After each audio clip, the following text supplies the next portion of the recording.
আসসালামু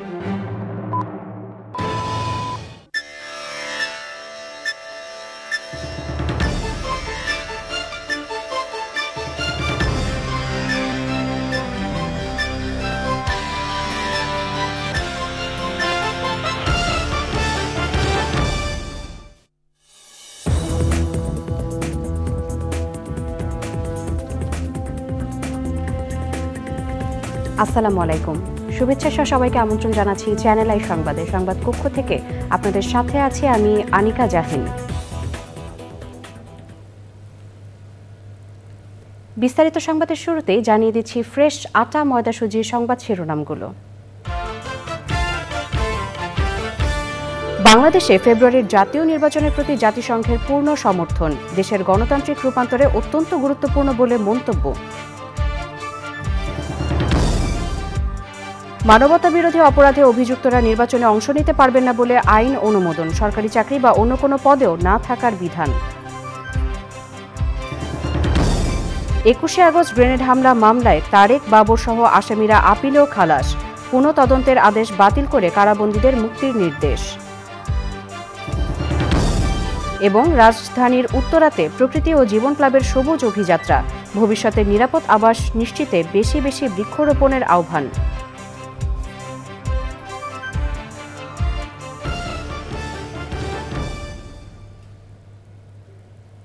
দর্শক, সংবাদ শিরোনামগুলো জানাচ্ছিলাম। এখনকার সংবাদ আয়োজন একই সঙ্গে চ্যানেলের ইউটিউব চ্যানেল এবং চ্যানেলের ওটিটি প্ল্যাটফর্ম আই স্ক্রিনে লাইভ স্ট্রিম হচ্ছে। যাচ্ছি বিস্তারিত সংবাদে। জাতিসংঘের আবাসিক সমন্বয়কারী গুইন লুইস বৃহস্পতিবার ঢাকায় রাষ্ট্রীয় অতিথি ভবন যমুনায় প্রধান উপদেষ্টা অধ্যাপক মোহাম্মদ ইউনূসের সঙ্গে বৈঠক করেছেন। বৈঠকে জাতিসংঘ ও অন্তর্বর্তী সরকারের মধ্যে সুদৃঢ় সহযোগিতার প্রশংসা করেন লুইস। আলোচনায় বাংলাদেশের উন্নয়ন অগ্রাধিকার ও সংস্কার কর্মসূচির নানা দিক উঠে আসে। প্রধান উপদেষ্টাকে গুইন লুইস বলেন, জাতিসংঘ বাংলাদেশে ফেব্রুয়ারির জাতীয় নির্বাচনের প্রতি পূর্ণ সমর্থন দিচ্ছে। দেশের গণতান্ত্রিক রূপান্তরের জন্য এটি অত্যন্ত গুরুত্বপূর্ণ। তিনি নির্বাচন কমিশনকে সহায়তায় জাতিসংঘের চলমান প্রতিশ্রুতি পুনর্ব্যক্ত করেন। প্রধান উপদেষ্টা অধ্যাপক ইউনূস রোহিঙ্গা সংকট মোকাবেলায় আন্তর্জাতিক সংহতি বজায় রাখা এবং সহায়তা জোরদারে জরুরি প্রয়োজনীয়তার উপর জোর দেন। মানবতা বিরোধী অপরাধের মামলায় যাদের বিরুদ্ধে চার্জ গঠন হবে তারা সব ধরনের নির্বাচনে অংশগ্রহণের জন্য অযোগ্য হবেন। সরকারি চাকরি বা অন্য কোনো পদেও থাকতে পারবেন না তারা। আন্তর্জাতিক অপরাধ আদালত আইনের সংশোধনীতে এমন একটি ধারা যুক্ত করা হয়েছে। একচেটিয়া আধিপত্য ঠেকাতে উপদেষ্টা পরিষদের বৈঠকে অনুমোদন দেওয়া হয়েছে টেলিকমিউনিকেশন নেটওয়ার্ক অ্যান্ড লাইসেন্সিং পলিসির খসড়া। মোস্তফা মল্লিকের রিপোর্ট। উপদেষ্টা পরিষদের ৪১তম বৈঠক হয়েছে তেজগাঁওয়ে প্রধান উপদেষ্টার কার্যালয়ে। প্রধান উপদেষ্টা অধ্যাপক মোহাম্মদ ইউনূসের সভাপতিত্বে বৈঠকে ৩টি নীতিমালার খসড়া অনুমোদন দেওয়া হয়।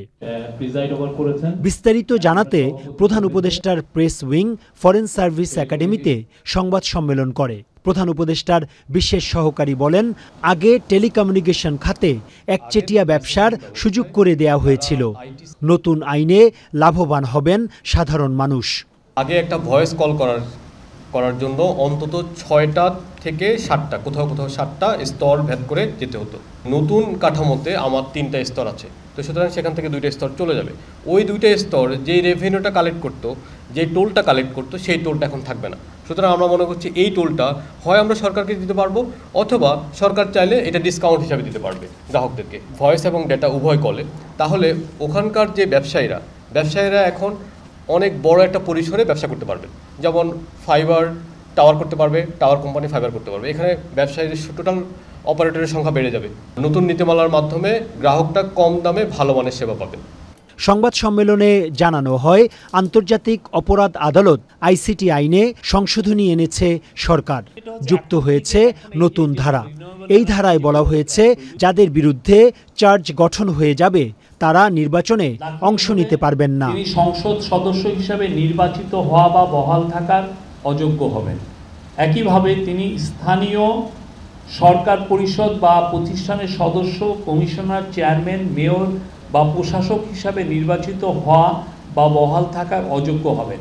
এমনকি প্রজাতন্ত্রের চাকরিতে নিয়োগ পাওয়া বা অন্য কোনো পাবলিক অফিসে অধিষ্ঠিত হওয়ারও অযোগ্য হবেন। বৈঠকে বেসরকারি খাতে নবায়নযোগ্য জ্বালানি নির্ভর বাণিজ্যিক বিদ্যুৎ উৎপাদন, বিদ্যুৎ কেন্দ্র স্থাপন নীতিমালা অনুমোদন দেয়া হয়। Mostafa Mallick, channel I, Dhaka. বহুল আলোচিত 21শে আগস্ট গ্রেনেড হামলা মামলায় যাবজ্জীবন কারাদণ্ডাদেশপ্রাপ্ত তারেক রহমান ও মৃত্যুদণ্ডাদেশপ্রাপ্ত সাবেক স্বরাষ্ট্র প্রতিমন্ত্রী লুৎফুজ্জামান বাবর সহ সব আসামিকে খালাস দিয়েছেন আপিল বিভাগ। হাইকোর্টের রায়ের বিরুদ্ধে রাষ্ট্রপক্ষের করা আপিল খারিজ করে ওই রায় দেন সর্বোচ্চ আদালত। এই মামলা পুনঃতদন্তের জন্য হাইকোর্টের নির্দেশনা বাতিল করে কারাগারে থাকা আসামিদের মুক্তি দিতে বলেছেন আদালত। মাজহারুল হক মান্নার রিপোর্ট। 21শে আগস্ট গ্রেনেড হামলা মামলায় যাবজ্জীবন কারাদণ্ডাদেশপ্রাপ্ত তারেক রহমান ও মৃত্যুদণ্ডাদেশপ্রাপ্ত সাবেক স্বরাষ্ট্র প্রতিমন্ত্রী লুৎফুজ্জামান বাবর সহ সব আসামিকে 12ই জানুয়ারি খালাস দেন হাইকোর্ট। পরে রায়ের বিরুদ্ধে আপিল করে রাষ্ট্রপক্ষ। শুনানিতে রাষ্ট্রপক্ষ বিচারিক আদালতের সাজার রায় বহাল রাখার আবেদন জানায়। আসামিপক্ষ রাষ্ট্রপক্ষের আপিল খারিজ ও হাইকোর্টের রায় বহাল রাখার প্রার্থনা করেন। প্রধান বিচারপতি ডক্টর সৈয়দ রেফাত আহমেদের নেতৃত্বে 6 বিচারপতির বেঞ্চ প্রথমে পর্যবেক্ষণ দেন। আদালত বলেছেন এই স্বীকারোক্তিমূলক জবানবন্দিগুলো মোটেও নির্ভরযোগ্য নয়। তাদেরকে নেওয়া হয়েছিল টিএফআই সেলে, টাস্কফোর্স ইন্টেলিজেন্সে, কোনো আইনি স্যাংশন করা ছাড়াই, যে মিনিস্ট্রি অফ হোমকে ডাইরেকশন দিয়েছিলেন যেন এটা প্রপারলি ইনভেস্টিগেট করা হয়। সেই ক্ষেত্রে বলছেন আপিল বিভাগ যে এটি সেপারেশন অফ পাওয়ার যে নীতি আছে এই নীতিকে ভায়োলেট করে। এই জন্য রাষ্ট্র কি করবে সরকার, এটি তাদের দায়িত্ব, কোর্ট সেটা ডিকটেট করবে না। পর্যবেক্ষণ দেওয়া শেষে সর্বসম্মতিক্রমে রায় ঘোষণা করেন প্রধান বিচারপতি। সরকার রাষ্ট্র কর্তৃক আনিত সমস্ত আপিল এবং যে সমস্ত পিটিশন ছিল সবগুলো ডিসমিস হয়েছে। অর্থাৎ হাইকোর্ট বিভাগের যেই রায়, খালাসের যে রায়, সেটা বহাল আছে। বলতে পারি তার জনাব তারেক রহমান সাহেব সহ অন্যান্য যারা আছেন তারা এই মামলা থেকে বেকসুর খালাস। রায়ের পর প্রতিক্রিয়া জানান তারেক রহমানের আইনজীবী। যদি শেখ হাসিনা প্রকৃত অপরাধীদের বিচার চাইতেন তাহলে হয়তো রাজনৈতিক জিঘাংসার বশবর্তী হয়ে জনাব তারেক রহমান সাহেবকে এই মামলায় অন্তর্ভুক্ত করতেন না। 2018 সালের 10ই অক্টোবর বিচারিক আদালত এ মামলায় সাবেক প্রতিমন্ত্রী বাবর, উপমন্ত্রী আব্দুল সালাম পিন্টু সহ 19 জনকে মৃত্যুদণ্ডাদেশ এবং বিএনপির ভারপ্রাপ্ত চেয়ারম্যান তারেক রহমান সহ আরও 19 জনকে যাবজ্জীবন কারাদণ্ডাদেশ দেন। 2004 সালের 21শে আগস্ট বঙ্গবন্ধু এভিনিউয়ে আওয়ামী লীগের সমাবেশে গ্রেনেড হামলায় আওয়ামী লীগের আইবি রহমান সহ 24 জন নিহত এবং শেখ হাসিনা সহ দলটির শতাধিক নেতাকর্মী গুরুতর আহত হন। মাজহারুল হক মান্না, চ্যানেল আই, ঢাকা। ভবিষ্যতে নিরাপদ আবাস নিশ্চিতে বেশি বেশি বৃক্ষরোপণের পাশাপাশি দূষণ রোধ ও গবেষণায় গুরুত্বারোপ করেছেন প্রকৃতিবন্ধু বীর মুক্তিযোদ্ধা মুকিত মজুমদার বাবু। মোবাইল নেটওয়ার্ক অপারেটর বাংলালিংকের সহযোগিতায় রাজধানীর উত্তরাতে প্রকৃতি ও জীবন ক্লাবের সবুজ অভিযাত্রায় প্রধান অতিথির বক্তব্যে এসব কথা বলেন তিনি। এ সময় পরিবেশ প্রতিবেশ রক্ষায় শিক্ষা প্রতিষ্ঠান ও পারিবারিক ক্ষেত্রে প্রকৃতি শিক্ষার বিকল্প নেই বলেন বিশিষ্টজনরা। আলিমাল রাজের রিপোর্ট।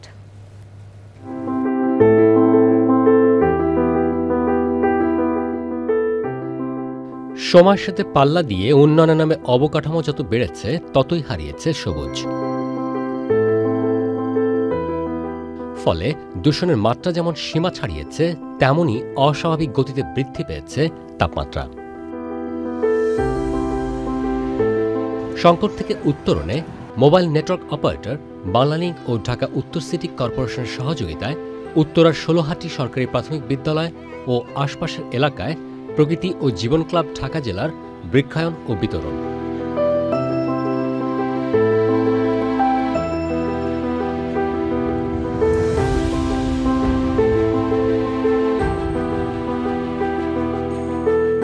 আমি এখানে ঘাস নিতে এসেছি। গাছ আমাদের অক্সিজেন দেয়, গাছ থেকে অক্সিজেন পাবো, মানুষের জীবন বাঁচবে। প্রকৃতির সৌন্দর্য, অক্সিজেন ইত্যাদির জন্য গাছ লাগানো প্রয়োজন। আমি যাকে টিভিতে দেখেছিলাম সে আমার বাস্তবে আসছে। প্রকৃতি ও জীবন, ভালোবাসার জীবন। নির্ধারিত আলোচনায় বক্তারা টেকসই অগ্রযাত্রা নিশ্চিতে পরিবেশ বান্ধব প্রযুক্তি, কার্যকর বর্জ্য ব্যবস্থাপনা ও জলবায়ু পরিবর্তনের অভিঘাত মোকাবেলায় ঐক্যবদ্ধ উদ্যোগে জোর দেন। মানুষ বেঁচে থাকতে হলে কেউ যদি সুন্দরভাবে জীবনযাপন করতে চায় তাহলে তাদের উচিত প্রকৃতিকে সুন্দর রাখা। প্রকৃতি যেভাবে ধ্বংস হচ্ছে সেটাকে সংরক্ষণের জন্য এই উদ্যোগের প্রশংসার দাবিদার মুকিত মজুমদার বাবু ভাই। গর্বিত বোধ করছি আমার স্কুলে এই ধরনের একটা প্রোগ্রামের আয়োজন করার জন্য। আমি কর্তৃপক্ষকে অবশ্যই কৃতজ্ঞতা জানাচ্ছি এবং ভবিষ্যতে আরও যেন সুন্দর অনুষ্ঠান তারা করেন। বড় বড় মেগা প্রকল্পের যে কনস্ট্রাকশন সাইটটা, এখানে আমরা কিছু বায়ুমান যন্ত্র বসানোর জন্য আমরা একটা সিদ্ধান্ত নিয়েছি, যাতে এই যন্ত্রটা বসাইলে তাদের ওখানে কি ধরনের বায়ুর যে ক্ষতি হচ্ছে সেটা AQI ইন্ডেক্স দ্বারা জানা যাবে। হুমকিতে থাকা সভ্যতা রক্ষায় সবুজ অভিযাত্রায় শিক্ষার্থী ও তরুণদের কার্যকর অংশগ্রহণের বিকল্প নেই বলেছেন বিশিষ্টজনরা। ঢাকা শহরে যে পরিমাণ গাছের প্রয়োজন তা খুবই কম প্রয়োজনের তুলনায়। তো এই অবস্থাতে বৃক্ষরোপণ কর্মসূচি এটা প্রত্যেক বছর আমরা দেখি হয়। এবছর প্রকৃতি ও জীবন ফাউন্ডেশনকে ধন্যবাদ যে ওনারা অনেক বছর ধরে এটা চালু রেখেছেন। এবার তো আমাদের এটা একটা সৌভাগ্য যে আমরা আপনাদের সাথে আজকে আসতে পেরেছি। আমরা এখানে যারা জড়ো হয়েছি আমরা কিন্তু সবাই কিন্তু একটি উদ্দেশ্য যে আমাদের পরিবেশ প্রকৃতিকে ভালো রাখা। আজকে বায়ু দূষণ, মাটি দূষণ, পানি দূষণ, শব্দ দূষণ, সব দূষণের কিন্তু মূল কারণ কিন্তু আমরা এই মানুষ, এবং এই যে জলবায়ু পরিবর্তন, সেই পরিবর্তনের কারণও কিন্তু আমরা আলটিমেটলি কিন্তু আমরাই সেটার ভুক্তভোগী হচ্ছি। ভবিষ্যৎ প্রজন্মকে যদি ভালো রাখতে হয় আমাদের কিন্তু এই বৃক্ষরোপণ যেমন করে যেতে হবে এবং পরিবেশ প্রকৃতিকে ভালো রাখার মেসেজটা কিন্তু দিতে হবে প্রপারলি আমাদের বাচ্চাদের। আমাদের সবার হাত এক হতে হবে এবং আমরা সবাই যখনই হাতে হাত মেলাবো তখনই এই দেশটা ভালো থাকবে, আমরা ভালো থাকব, আমাদের ভবিষ্যৎ প্রজন্ম ভালো থাকবে। বিশেষজ্ঞরা বলছেন, ক্রমবর্ধমান বৈশ্বিক উষ্ণতা রোধের পাশাপাশি ধুঁকতে থাকা বাস্তুতন্ত্র পুনরুদ্ধারে বৃক্ষায়নকে সামাজিক আন্দোলনে রূপ দিতে হবে। আলিমান রাজি, চ্যানেল আই, ঢাকা। বাংলাদেশের ক্রীড়াঙ্গনে পার্বত্য চট্টগ্রামের এক সময়ের অরুণ বরণ ছাড়াও বর্তমানে মিতুল, নারী ফুটবলে ঋতুপর্ণা, রূপনা আর বক্সিংয়ে সুরকৃষ্ণ চাকমার মতো অ্যাথলেটরা সাফল্য আনছেন দেশের হয়ে। এ ধারাবাহিকতা বজায় রাখতে রাঙামাটির ১০৪ নম্বর ঝগড়াবিলের তঞ্জঙ্গা পাড়ায় হচ্ছে বাংলাদেশ ক্রীড়া প্রশিক্ষণ কেন্দ্র BKSPর আঞ্চলিক শাখা। এ নিয়ে উচ্ছ্বাস ছড়িয়ে পড়েছে পাহাড়ি খেলোয়াড় ও ক্রীড়া সংগঠকদের মাঝে। রাঙামাটি প্রতিনিধি মনসুর আহমেদের পাঠানো তথ্য ও ভিডিওচিত্রে আদিল আহমেদ শানের রিপোর্ট। পার্বত্য চট্টগ্রামে তেমন কোনো সুযোগ সুবিধা ছাড়াই মিতুল মার্মা, বক্সার সুরকৃষ্ণ এবং ঋতুপর্ণা ও রূপনার মতো নারী ফুটবলাররা পেয়েছেন একের পর এক সাফল্য। তবে প্রশিক্ষণ ও সঠিক দিক নির্দেশনার অভাবে প্রতি বছরই ঝরে পড়ছেন একাধিক প্রতিভাবান খেলোয়াড়। পাহাড়ে পিছিয়ে পড়া খেলোয়াড়দের তুলে আনতেই BKSPর আঞ্চলিক শাখা প্রতিষ্ঠার খবরে নতুন করে স্বপ্ন বুনছেন রাঙামাটির 10 উপজেলার শত শত কিশোর কিশোরী অ্যাথলেটরা। যদি রাঙামাটিতে একটা BKSP হয় তাইলে যারা দুর্গম এলাকা থেকে ওরা স্বল্প খরচে করতে পারবে। যারা BKSPর মতো ভালো একটা সুন্দর মানে মা থাকে তাহলে আমাদের খেলতেও মজা লাগবে। পার্বত্য চট্টগ্রামের ছেলে মেয়েরা যে খেলাধুলা করতেছে তার উন্নতির জন্য আমাদের রাঙামাটিতে একটা BKSPর প্রয়োজন। অনেক দূর দূরান্ত থেকে এখানে ট্রেনিং করার জন্য আসে। রাঙামাটির তঞ্জঙ্গা পাড়ায় BKSPর শাখা স্থাপনের উদ্যোগকে স্বাগত জানিয়েছেন স্বেচ্ছায় জমি দিতে চাওয়া স্থানীয় ও সাবেক ক্রীড়াবিদরা। আমরা পার্বত্য এলাকা পিছিয়ে আছি, যদি BKSP যদি এখানে স্থাপন করা হয় আমাদের পার্বত্য এলাকা প্লেয়ার সৃষ্টি হবে। সরকার নিয়ে গেলে আমরা রাজি আছি। খেলাধুলার একটা ভালো পরিবেশ হবে, ভবিষ্যতে মানে ছেলে মেয়েদের একটু বড় হবে বলে আমি বিশ্বাস করি। পার্বত্য অঞ্চলে BKSP হবে, আমার মৌজা আলোকিত হবে, নিজেদের এলাকায় থেকে ওরা এখানে প্রশিক্ষণ নিতে পারবে। হ্রদ আর পাহাড়ের মনোরম সৌন্দর্যের মাঝে গড়ে উঠবে আগামীর ক্রিকেটার, ফুটবলার সহ অন্য অ্যাথলেটরা। এই প্রত্যাশায় স্থানীয় প্রশাসনের। এখানকার ছেলে মেয়েরা জাতীয় টিমে খেলে থাকেন, তাদের অত্যন্ত নৈপুণ্য সাথে তারা দেশে বিদেশে তাদের রাঙামাটি সুনাম বই নিয়ে আসে তথা বাংলাদেশ সুনাম বই নিয়ে আসছে। এটার জন্য জমি অধিগ্রহণের কার্যক্রম চলমান আছে। পাহাড়ি খেলোয়াড়দের স্বপ্ন পূরণে রাঙামাটির BKSPর আঞ্চলিক শাখা স্থাপনের কাজ দ্রুত বাস্তবায়নের প্রত্যাশায় সবাই। আদিল আহমেদ শান, ডেস্ক রিপোর্ট, চ্যানেল আই। দর্শক সাংবাদিক বিএনপির সিনিয়র যুগ্ম মহাসচিব রুহুল কবির রিজভী বলেছেন, শেখ হাসিনা পালিয়ে গেলেও তার রেখে যাওয়া প্রেতাত্মা ও দোসররা এখনও যায়নি। তারা প্রশাসনের বিভিন্ন ক্ষেত্রে অস্থিরতা তৈরি করে অন্তর্বর্তী সরকারকে সুষ্ঠু নির্বাচন করতে বাধা দিতে প্রস্তুত রয়েছে। ব্রাহ্মণবাড়িয়া শহরের কলেজ পাড়ায় স্কুল ছাত্র নাবিল ও তার দলকে বৈজ্ঞানিক গবেষণার জন্য তারেক রহমানের দেওয়া অনুদান হস্তান্তর শেষে রুহুল কবির রিজভী এসব কথা বলেন। এ সময় ব্রাহ্মণবাড়িয়া জেলা বিএনপির সভাপতি খালেদ হোসেন মাহবুব শ্যামল, জ্যেষ্ঠ সহসভাপতি জহিরুল হক খোকন, সহসভাপতি ABM মমিনুল হক এবং সাধারণ সম্পাদক সিরাজুল ইসলাম সহ দলীয় নেতাকর্মীরা উপস্থিত ছিলেন।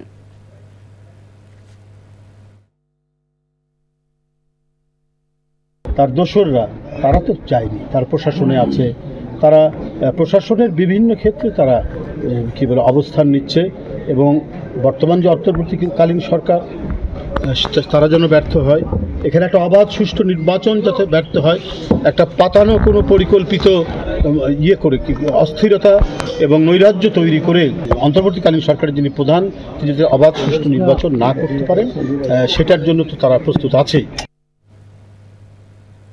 পরিবেশের উন্নয়নে সাতক্ষীরায় বৃক্ষরোপণ করেছে জাতীয় নাগরিক পার্টি NCP। সাতক্ষীরা সরকারি কলেজ প্রাঙ্গণ সহ বিভিন্ন শিক্ষা প্রতিষ্ঠান, ধর্মীয় প্রতিষ্ঠান ও সড়কের পাশে ফলদ, বনজ ও ঔষধি সহ বিভিন্ন প্রজাতির গাছের চারা রোপণ করা হয়। কর্মসূচিতে সাতক্ষীরা সরকারি কলেজের অধ্যক্ষ আব্দুল হাশেম, NCPর জেলা প্রধান সমন্বয়ক কামরুজ্জামান বুলু, যুগ্ম সমন্বয়ক শেখ আহসানুল্লাহ সহ দলের বিভিন্ন পর্যায়ের নেতাকর্মীরা উপস্থিত ছিলেন। পরিবেশগত সংকট নিরসনে সবাইকে একটি করে গাছ রোপণের আহ্বান জানান বক্তারা।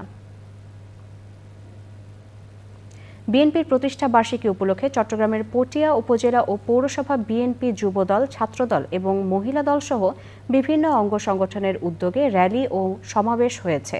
প্রধান অতিথির বক্তব্যে দক্ষিণ জেলা বিএনপির সাবেক সিনিয়র যুগ্ম আহ্বায়ক এনামুল হক এনাম বলেন, কোনো অপশক্তি ফেব্রুয়ারি মাসের নির্বাচনকে বানচাল করতে পারবে না। পরে একটি র্যালি পটিয়া দলীয় কার্যালয় থেকে শুরু হয়ে চট্টগ্রাম কক্সবাজার মহাসড়কের বিভিন্ন এলাকা প্রদক্ষিণ করে। এবারে কৃষি সংবাদ।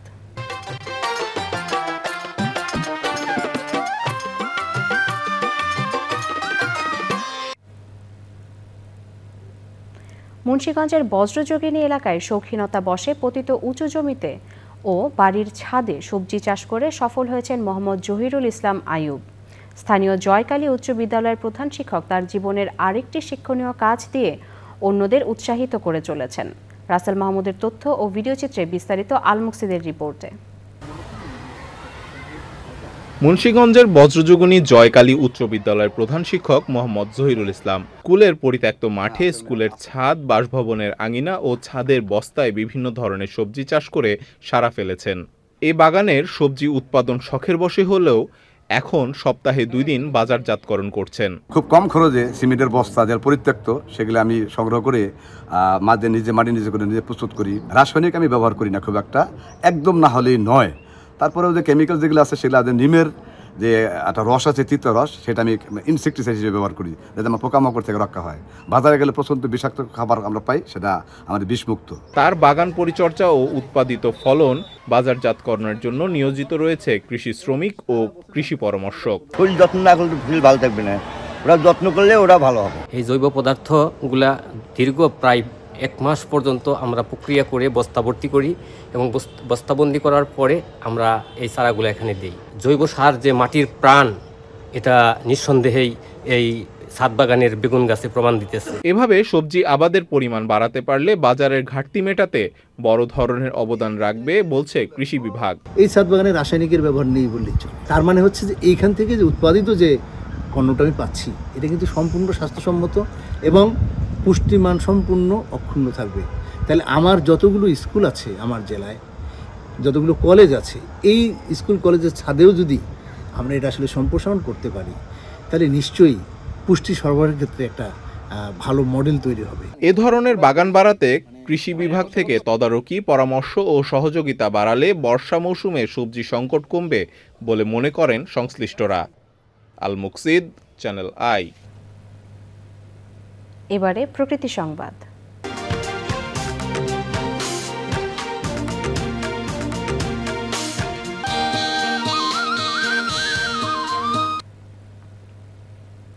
প্রায় 2 দশক ধরে অযুত বৃক্ষরোপণের পর এবার ভৈরব নদের 2 পাড়ে প্রায় 600 প্রজাতির গাছের চারা রোপণ ও বিতরণ করেছেন প্রকৃতিপ্রেমী আনোয়ার হোসেন। স্কুলের শিক্ষার্থীদের স্বতঃস্ফূর্ত অংশগ্রহণে ফলদ, বনজ ও ঔষধি গাছের চারা ছাড়াও রোপণ করা হয়েছে বিভিন্ন ফুল গাছ। নিরাপদ ধরিত্রী বিনির্মাণ অভিযাত্রায় আনোয়ার হোসেনের উদ্যোগকে স্বাগত জানিয়েছেন সুধীজনরা। আকরামুজ্জামানের তথ্য ও ভিডিওচিত্রে আফরোজা হাসির রিপোর্ট।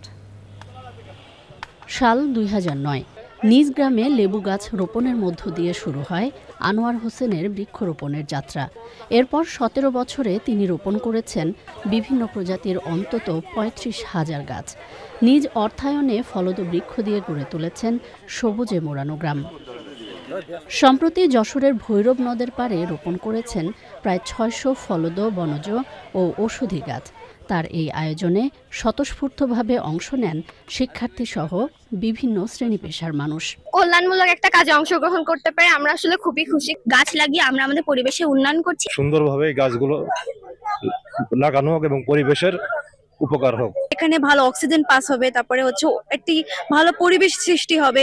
এবার গ্রাম পেরিয়ে শহরাঞ্চলেও বৃক্ষরোপণের পরিকল্পনা আনোয়ার হোসেনের। এই ভৈরব নদের পরে সৌন্দর্য বর্জনের জন্য গাছ লাগাচ্ছি। প্রশাসনের কাছে আমার একটাই দাবি, এই মাদক থেকে দূর করতে হবে এই জায়গাটা।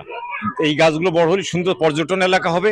এমন উদ্যোগকে স্বাগত জানিয়েছেন পরিবেশ প্রেমীরা। প্রকৃতির যে সৌন্দর্য, আপনার ভৈরব নদের সৌন্দর্য, যশোর শহরের দুই প্রান্তের যে সৌন্দর্য, সেটি তারা উপভোগ করতে পারে। এই কাজের মাধ্যমে তারা যেন বৃক্ষপ্রেমী হয়, নিজ গৃহে নিজ আঙিনায় বৃক্ষ রোপণ করে বৃক্ষ পরিচর্যা করে।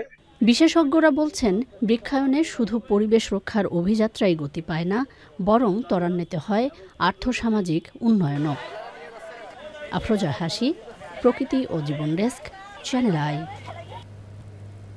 দর্শক, সবশেষে ফ্রেশ আটা ময়দাসূচি সংবাদ শিরোনামগুলো জানিয়ে দিচ্ছি আরও একবার। বাংলাদেশে ফেব্রুয়ারির জাতীয় নির্বাচনের প্রতি জাতিসংঘের পূর্ণ সমর্থন। দেশের গণতান্ত্রিক রূপান্তরে অত্যন্ত গুরুত্বপূর্ণ বলে মন্তব্য। মানবতা বিরোধী অপরাধে অভিযুক্তরা নির্বাচনে অংশ নিতে পারবেন না বলে আইন অনুমোদন। সরকারি চাকরি বা অন্য কোনো পদেও না থাকার বিধান। 21শে আগস্ট গ্রেনেড হামলা মামলায় তারেক বাবর সহ আসামিরা আপিলেও খালাস। পুনঃ তদন্তের আদেশ বাতিল করে কারাবন্দীদের মুক্তির নির্দেশ। এবং রাজধানীর উত্তরাতে প্রকৃতি ও জীবন ক্লাবের সবুজ অভিযাত্রা। ভবিষ্যতে নিরাপদ আবাস নিশ্চিতে বেশি বেশি বৃক্ষরোপণের আহ্বান।